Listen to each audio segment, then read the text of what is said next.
Hello, Tutorial Steve here, back at it with another video. Today I'm going to show you how to make shorts or reels for YouTube and Instagram from your Twitch clips. This is kind of a sequel to the previous tutorial I made, which talked about how to make clips on Twitch as an editor. So now we're taking it to the next step where we turn those clips into shorts for content using Canva. We're going to start with the basics. The first thing you need is a template.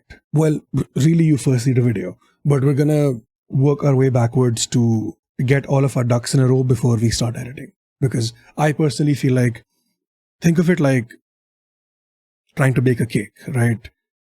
You will not run to the shop for each grocery item that you need. You're going to go collect all the items and then bring them back and then start baking the cake. At least in an ideal world. Anyway, since we're using Canva for this, once you log into the homepage, it gives you a bunch of these really friendly options for stuff. We're going to be going with Instagram Reel. That's the easiest one. That's what we do. It opens up this page here and gives you a bunch of options on the side and all of these things. We don't need any of this right now. This is your blank template that you're working with. First thing you need to know is how much of this space can you actually use. There's a really handy template that I use created by John Loomer, which basically shows you all the reusable area that you have for your Instagram Reels. This is a bit of an outdated one, so things have possibly changed, especially with like the new repost thing and everything. But this is what I'm going to be using as a template for all of my stuff. So basically what that means is this top stuff is usually hidden. This bottom stuff is for your captions and your hashtags and all those other things. The stuff on the right is your like, comment, repost, all of those things. And the reason why the stuff on the sides is cut out is because something that I've also noticed on my own phone is when I post stuff to Instagram, it is fine. But on YouTube, for some reason, it gets blown up and the sides are cut out. Sometimes if there's text here for like subtitles or this video here, it gets cut out. So it doesn't really show. So this is the template that we have working with us. Depending on what you want to do and how you want to play with this, you can make different changes. You can have different things set up and do things the way that work best for you.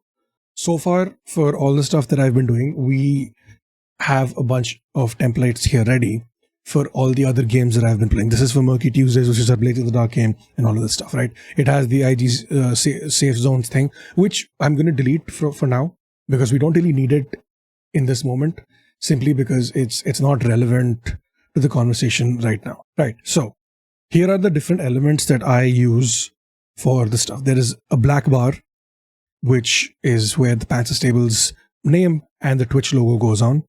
There is this white bar, which shows up for only the first 5 seconds of the clip. It's kind of like giving context to people for what to expect in the clip. This here is the video. It's part of a larger clip that has been cut down. I will talk about this in a second.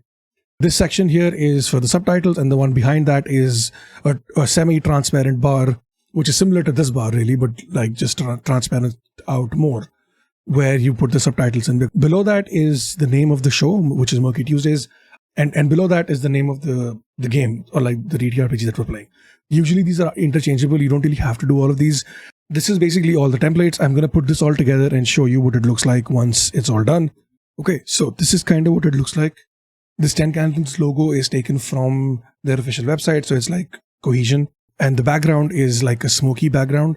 And the reason why I picked this background for this specifically is because if you look at the overlay or the video, which is like our intro video for the show, it's the similar overlay, right? The expectation for stuff like this is most people who look at your clips or your shorts will not have seen the main show, because more people see shorts and the algorithm pushes shorts more. So when they see a short and they are like, hey, this is really cool, I want to check out the show, and they check out the show, and the background for that is similar to that of the shorts, it kind of, in my opinion, it kind of forms like a connection where it's like, oh, hey, I relate this to the short that I saw. So that's really cool. So we keep the background the same for all of that. So every short that you see will have a different background, but that background will be similar to the background of the actual show that we're clipping, if that makes sense. Now that we have our template ready, we go into the fun stuff. The fun stuff is your clip manager. How you get here is, if you would like to know how you get here, you can check out my previous video. I don't want to do a full tutorial for something I've already talked about, if that makes sense. We're going to pick a clip from the Weekend Tallow show. And of course, if someone says don't clip that, you always clip that. And I think that is the best clip that we will get. I'm going to quickly download this and upload it back to Canva, and I'll be back. Okay, we're back. One thing to note is that Twitch also has a feature where it does turn clips into portrait mode, which is really cool, and it works depending on what the vibe is for your show. These Twitch clips are good for if you're a single person playing games, for gaming stuff. This is really cool because your camera goes up top and the gameplay goes at the bottom, and this kind of works for that. But for when there's multiple cameras, you need to switch between who's talking and who's not and all of those things. It's much better and much easier to, well, it's not easier, but it's much better to do it the way that I am going to show you how. Okay, so back here. The first thing you need to do when you start, you need to watch this clip and identify the first person who's talking. In this clip, the first person talking is Mike. So what we're going to do is we're going to zoom in to this. This does take a little bit of practice, so don't worry if you don't get it on the first try. But what you're going to have to do is you're going to have to start clipping this video so that it fits with Mike's profile perfectly. And it's not going to be perfect, of course. It's impossible to see that deep. So then what you do is you zoom in, and it's pretty simple to get it sorted from there. It has his name, it has his image, all the cool things are happening here, and we sync it like this. Placement, positioning, all of those things is completely up to you. You figure out what works best for you. The best thing about doing it this way is, now let's say someone else starts talking. All you have to do is double click here, and then you move it around, and then you sync it with the other person who's talking, and it shows us them. It takes a little bit of finagling to get there. It's a little bit of you know, how do I figure this out? But it works really well once you know what you're doing, and it takes a couple of tries to get to that point. You can also, if you feel like this is too much, you can also even remove the name tag in some cases, because the name is going to pop up in the captions anyway. So depending on how you want to do this, you can change it around. I'm keeping it because the way that we do our overlays is that the name changes to the character name and then to the player name, and it goes back and forth. And the captions only have the player name. So it just depends on how you want to do it. Once you're satisfied with the way this looks, now comes the fun part. You will go through the video, and every time a different person starts talking, you will cut the video and switch to the next person who's talking. So this is how you usually do it. This clip is just Mike talking, so it's only him, so we don't have to worry about it. But I'm going to show you how to do it for future reference in case, right? So that's the whole video, right? That's 15 seconds. It's Mike making an innuendo that he didn't realize he was making. So obviously you can't fit every single line of dialogue into the same text. So what you do is you let the video play the way you would like it to play. So let's say this is where you want to cut it, right? You feel like this is enough dialogue.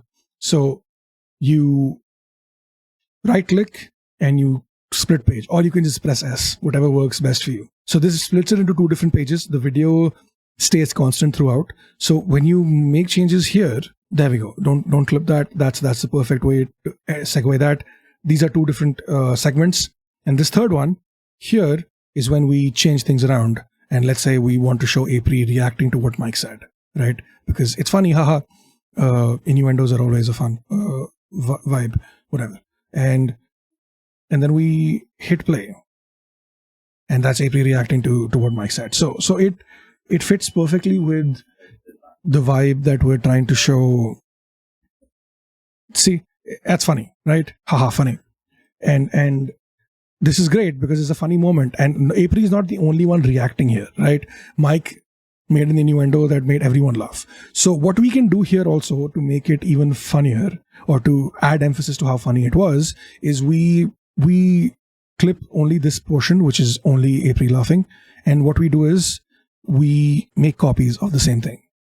So I'm going to make 3 copies, right? I'll explain what I'm doing here in a second. We put these 4 frames here together. All 4 of them are laughing, and it's all 4 of them are April right now, right? But with the magic of editing, we can move this around, and we move this to Afa reacting, who has disappeared. We move this one to to Luyu reacting. We move this one to Bark reacting. And now when we play this, yes, it's a lot zoomed in, but you see everyone reacting to the funny moment. This has not been perfectly clipped because I'm using this as an example. But this is basically what I would do to add extra funny ha-has to this moment, because everybody's, like, Mike's reaction broke the whole table and everyone was laughing. So it's funny and it drives engagement and more people want to see fun, cool things. Once you're done, when you're satisfied with all the layering out and the clips and everything, one thing that I forgot to mention is the first section of the clip should not be more than 5 seconds. And those 5 seconds should also showcase the white bar that I talked about earlier. It's here, it's this one, and sure, the white bar might cut off Mike's head for a little bit, but we can still see him. Plus, we're able to give people context on what to expect here. So this is going to be when the DM breaks the table. Or you could have it be a funny innuendo or something else along the way, right? It just depends on how you want to market it. Also, make sure to remove the white bar from all the other sections, because it should not be the focus of the clip. The white bar is not the focus. The focus of the clip is the people, right? The white bar is only there to add additional context to people who only see the initial first few seconds or only see the preview, and they decide whether or not they want to see it. Once that is done, comes the fun part. And I call it the fun part, but it's not really the fun part. You have to do the painstaking process of transcribing everything that everyone says. You could put this through a filter, you could put this through other things. I feel like for a 30-second clip, it is significantly easier to just do it yourself. Pantsless Tables has an end screen that we use, which was made by Roy. Thank you, Roy. And this is basically like a thing at the end, which is like, dice rolling and colors and our logo and other things, basically telling people where they can find us. So these are like small little cool things that you can do to add emphasis and flavor to your stories, to your games and other things, and to make your clips stand out. Okay, so that's it. That's basically how you make clips on Canva, using Canva for your games and things. Please let me know if you have any questions, if you would like to do things differently, or if you have the ways that you do things differently on different platforms. I would love to hear those things. Until then, Steve out.